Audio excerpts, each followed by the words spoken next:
Hello, and welcome to this quick tutorial about the Occupational Outlook Handbook. The Occupational Outlook Handbook, produced by the Bureau of Labor Statistics, is a great resource, not only for your iSearch paper, but anytime you're curious about your career options. Let's take a look at some of the information it has available for you. This is the main page of the Occupational Outlook Handbook. As you can see, there are a few different ways for you to browse occupations, including by group, pay, and growth rate. You can also select occupations using the filters in this box at the top. Of course, you can also search the entire handbook using the search box in the banner. Let's look at one of the occupation groups. For this example, I'll choose Education, Training, and Library.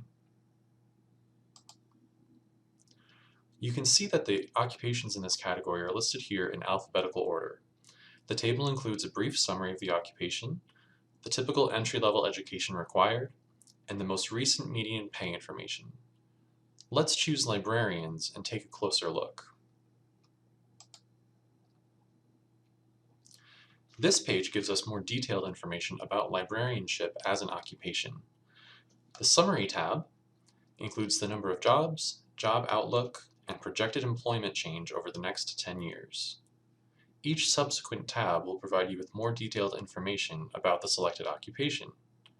The How to Become One tab will go over educational requirements and other licenses or certifications necessary to enter the profession, as well as important qualities that will help you to succeed in the field. The More Info tab can direct you to resources with more information about the occupation, such as professional organizations.